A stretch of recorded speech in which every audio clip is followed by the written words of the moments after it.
Chapter 3. Seated a few rows behind Vlad and Zora, Jada felt the increasing disparity of being in the front of a vast crowd through which she had once struggled to catch a glimpse of the stage.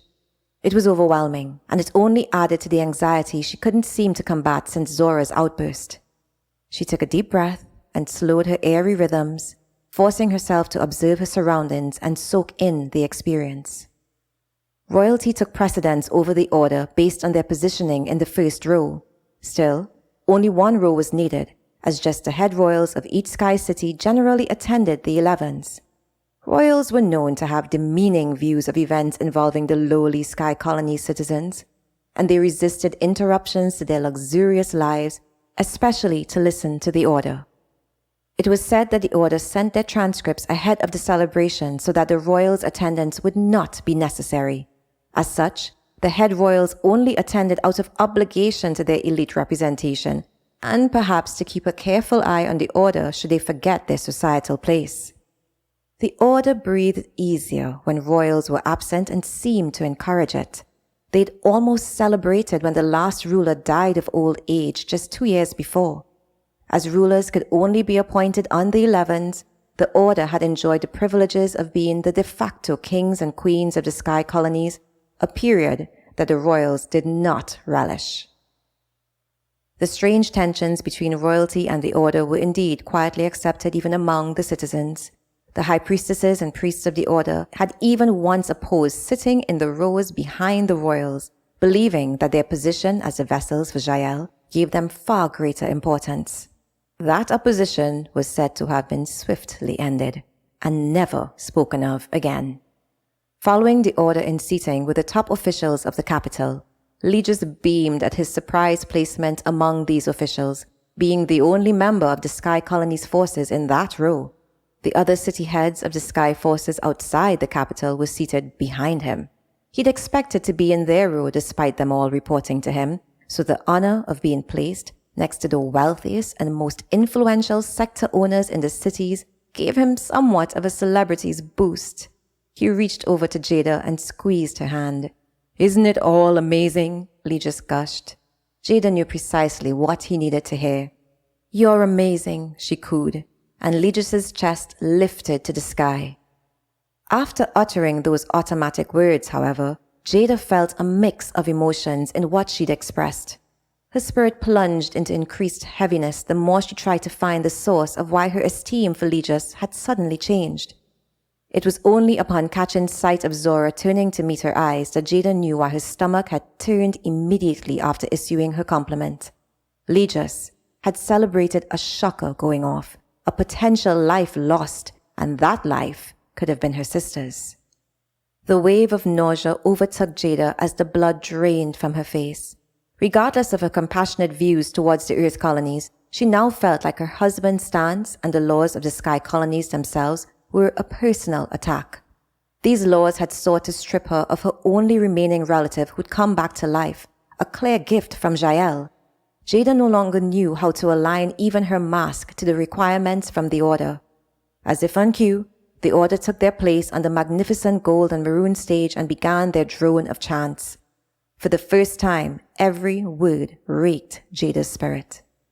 "The words of Jeanelle blessed through the intonations of the order. The words of Jeanelle were given to the order as the chosen vessel for the people of the sky colonies and the fates of the earth. The words of Jeanelle spoken by the priestesses and priests are the unchanging will of Jeanelle.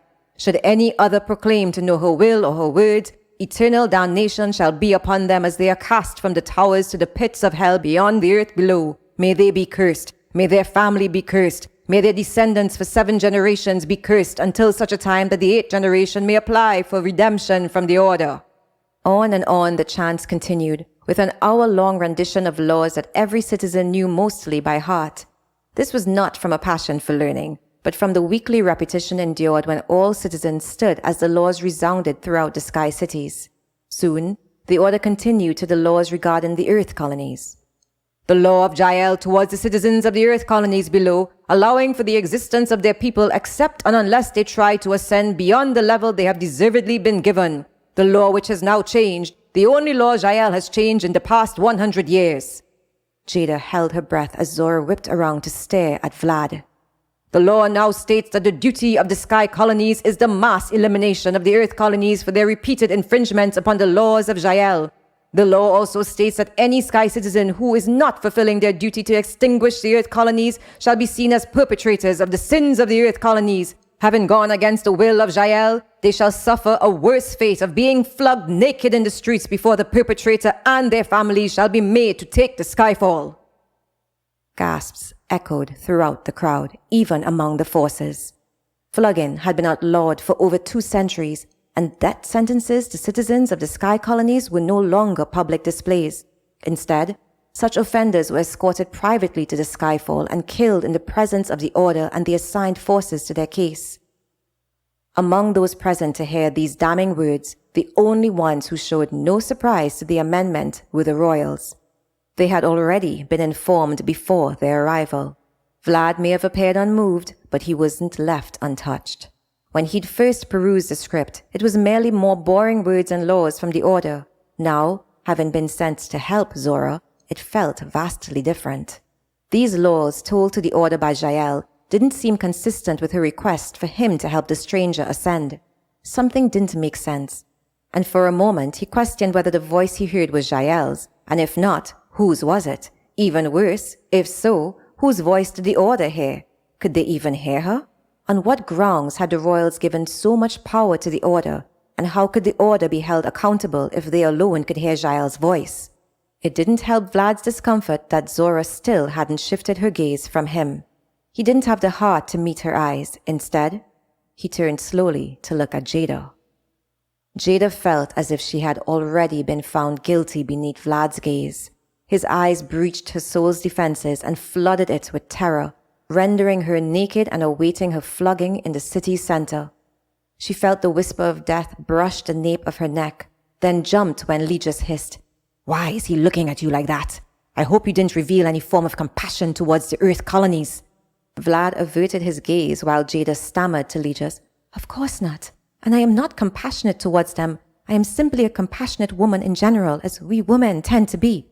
"Yes, well, no more of that moving forward. This leash I've allowed you, holding such unlawful feelings, ends now." Legis's strict tone surprised Jada. He'd never spoken to her with such vehement disregard. Still, in her heart, she could take no offense. Under this new law, her compassion would also cost Vlad his life. The celebrations preceding the ceremony of the 11 were a stark contrast to the extreme religious practices. The capital was littered with squeals of joy and the clinking of gold glasses overflowing with red wine courtesy of the royals. Young lovers ran through the streets, passionately kissing on every corner, and the children all enjoyed the extended curfew to play in the city's parks. Bellies were stuffed beyond capacity to the chatter of ancient stories of the Sky Colonies. This history was told between the songs of approving moans with every bite and loud, unapologetic chewing. Among the commoners, one elder spoke of the first light humans experienced on the planet, brought from an old Earth to this one through an unmarked portal that no one had ever found again.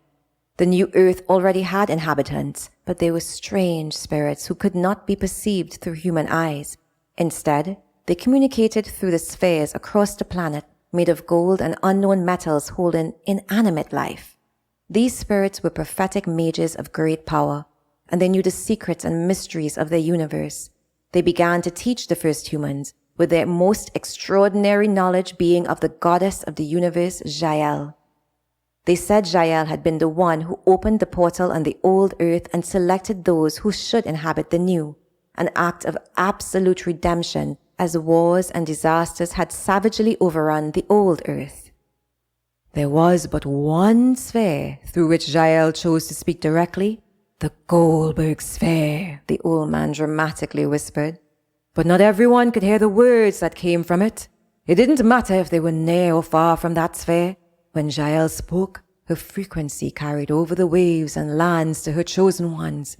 Those who could hear her became the messengers of Jael, soon known as the Order, and all would sit at their feet to know Jael's will. Jada had heard these stories 1,000 times. But this time they consumed her with mystery. As she walked through the streets with Legis and the forces accompanying Vlad and Zora in their unusual tour, Jada couldn't resist inching closer to Zora. These had been the streets they'd run through growing up in the capital. Every corner held a memory of hide and seek, and every bakery they passed a place they'd get sweet nibbles from the kind shop owners. Vlad had requested the city tour before heading to the grand ball where the elite gathered. The other royals scorned his open invitation to come along, confused at first as to whether he was serious or making a joke. Even the high priestesses and priests of the order were uncomfortable about his request. No royals had taken such a deliberate interest in the city's affairs in many years. When Vlad's intentions became more evident, the top royals scoffed and laughed, exclaiming, "Perhaps that's a responsibility for the new ruler of the Sky Colonies, but please, leave us out of it so we can party." An array of feelings flashed across Vlad's face then. He missed his old life before the onslaught of Jeanelle's voice at every turn. He missed not being made to care about anything or anyone. Vlad had asked for his tour for many reasons, but only one shone bright that night. Turning to steal a glimpse of Jada, Vlad grinned to find her so close but with her eyes fixed upon Zora.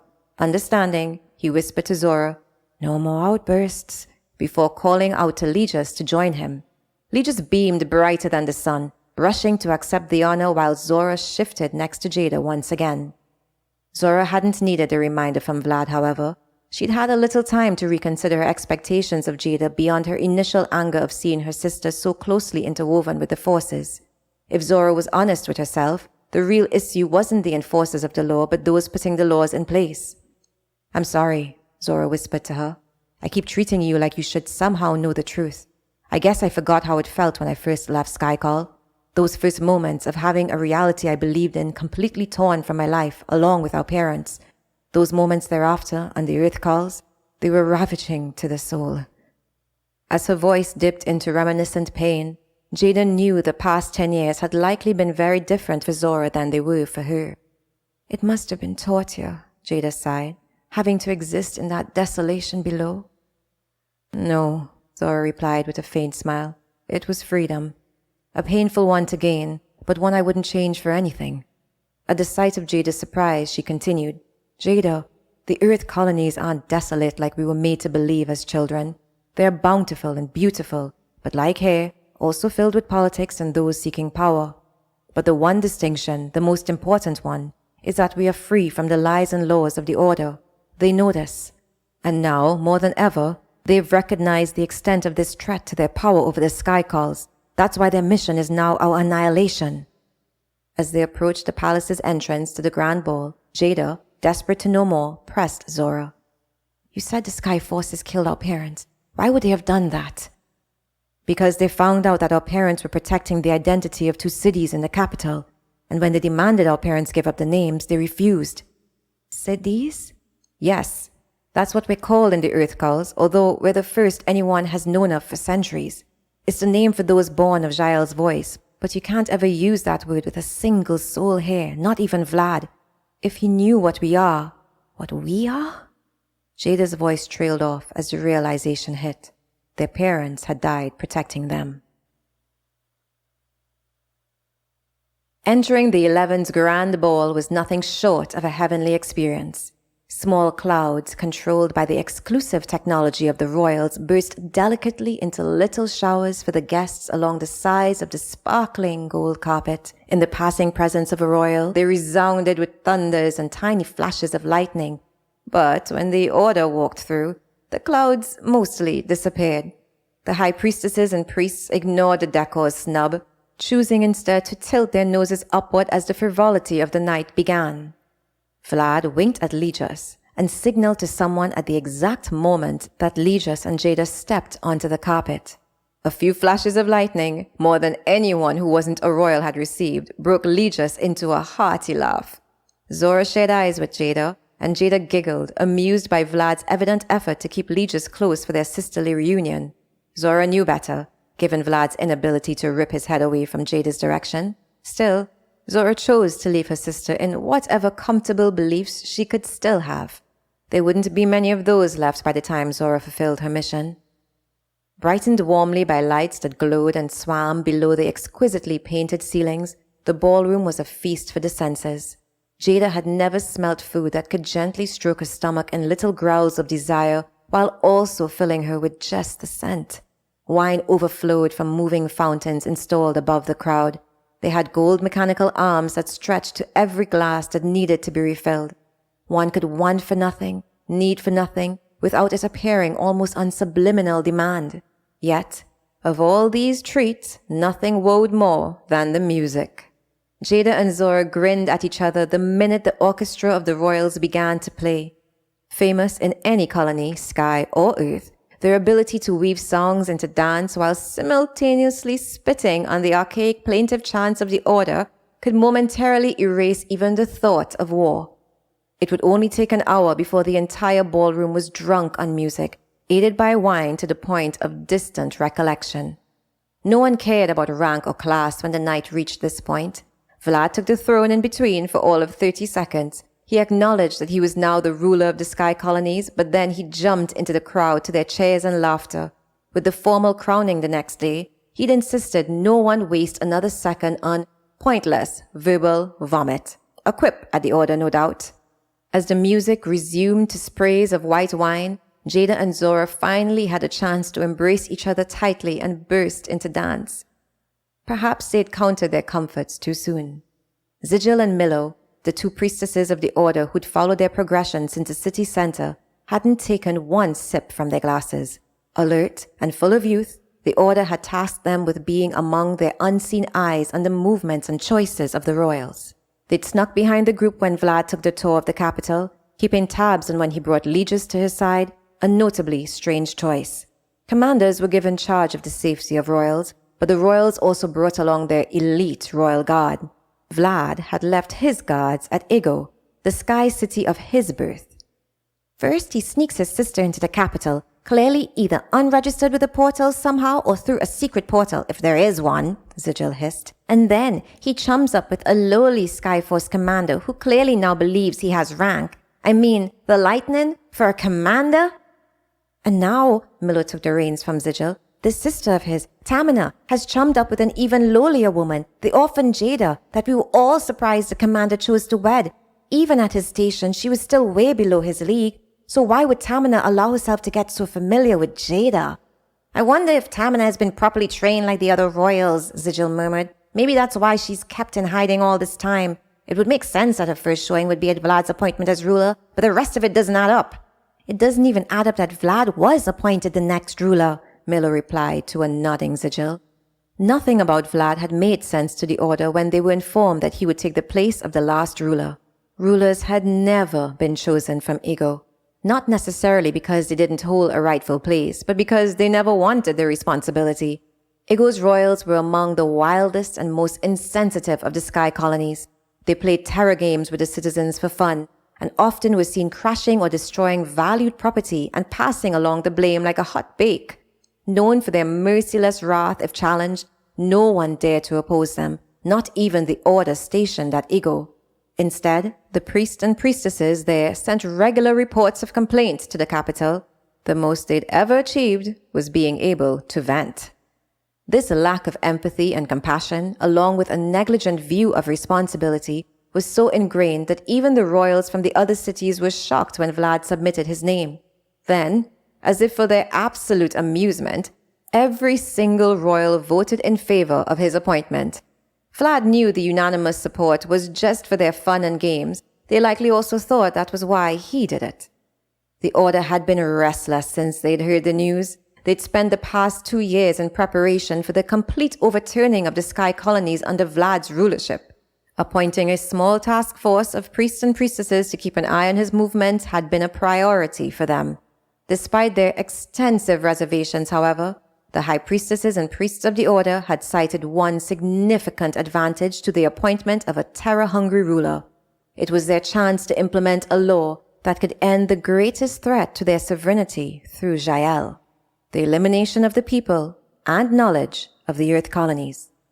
Sigil and Willow didn't know the true intentions of the high priestesses and priests, but they did know that becoming a part of the task force was a fast route to earning a higher appointment. they'd willingly and excitedly agreed to conduct the investigations for as long as it took. When the leader of the order, a high priestess, approached them for a report, they rushed to her side. Each of them babbled in one of her ears. "Stop," High Priestess Elian barked. "One at a time. You, first." Milo beamed as Sigil rolled her eyes. "Since our last update about the unregistered presence of Tamina in the capital, we have observed a strange interaction between her and His Supremacy Vlad with the commander and his wife. But it gets even more mysterious." "Yes," Sigil interrupted Milo hurriedly. "Tamina and Jada have gotten quite close tonight." Elian looked most unimpressed. "It's the 11, she stated flatly. "Once you've been invited to the palace, everyone gets close with everyone else for the night they choose never to remember. Everyone except the Order, of course. We always maintain our decorum and integrity." "No, but you don't understand," Milo objected, then quickly edited her tone upon seeing Elian's raised eyebrow. "I mean, they spoke with each other before coming here. First, they were at the commander's house. Why go there and not the palace? They had an entire palace to wait inside." Elian seemed even more annoyed. "The Order had a final sweep to do of the palace, and he arrived early. I issued that instruction to be sent to Vlad and Legis myself." "Okay, yes, but," Milo persisted. "Are you deliberately trying to waste my time, girl?" Elian's voice grew darker. "No," Milo meekly replied as Sigil grinned at her mistakes. That fast track to the high priesthood was extremely competitive and selective. Based on Milo's current behavior, Sigil's ambitions would not be deterred. As Elian began to walk off, Milo tried once more to redeem herself. "They were speaking before the ceremony began, alone, together, and after it, for the tour, before all the drinking, before everything." Elian stopped and turned around slowly. Who was speaking? "Vlad and Legis, and Tamina and Jada." Milo wasn't sure if she'd said the right thing. Elian's face was doing strange things with her mouth twitching as it tightened. "Did you hear anything they were speaking about?" Elian questioned. "No, we maintain our distance," Sigil quickly added, not wanting to miss the opportunity to contribute once again. Elian ignored her, turning squarely to Milo. "I need you to tell me everything about this interaction you witnessed, and I need you for one further task, perhaps the most crucial of them all." As Legis and Jada left the palace drunk and flushed with liquid joy, they heard a call behind them. Turning, they were both surprised to see High Priestess Elian approach them, accompanied by a timid junior priestess. Legis and Jada bowed low in Elian's presence. She was revered among the Order as their leader and the one with the strongest connection to Jeanelle. Elian waved them off, laughing lightly. "Oh, there's no need for that. I wouldn't want you to lose your balance bowing so low after drinking so much." Legis gave an embarrassed chuckle while Jada stared mostly at the ground. She felt guilty in Elian's presence, knowing that the High Priestess held a connection to Jeanelle and that it was a sin that she also did. Elian continued, "Commander, you have been evidently honored by this new royal regime and the royal guard has been absent. It seems that your forces may be the only ones used to protect the new ruler. For that reason, I'd like to assign my junior priestess to your household under your instruction. I've had a sense that you may need a more direct connection to me, given the known nature of his supremacy and the city from which he hails. Should you need a balancing force amid his infamous merciless ways, indicate immediately to Milo here and she will find a way to get the message to me. We want to maintain the will of Jeanelle and not have it overrun by royal negligence. I'm sure you understand?" Legis's mouth hadn't closed since Elian mentioned the honor bestowed upon him. He'd been the least known commander since his appointment. Today, he was the only one who had been addressed directly by the ruler of the Sky Colonies and the leader of the Order, both in one day. Jada, seeing his loss for words, gave him a gentle nudge, at which point he stammered, "High Priestess, you honor me, you honor me." He bowed again and almost fell over, swaying in power and wine. Elian gave a curt nod and turned on her heel. Milo, who'd stood there quietly, seemed just as shocked as Jada felt. Clearing her throat, Milo began, "It will be my pleasure to serve you both. Shall I accompany you home now?" Jada stared dumbfoundedly at the young priestess Elian had left behind. Was this girl to live with them, placing them directly under the watchful eye of the Order, just when Jada needed the opposite? As if right on cue, a whisper sounded from the Goldberg sphere. Only 3 words were uttered. "Danger."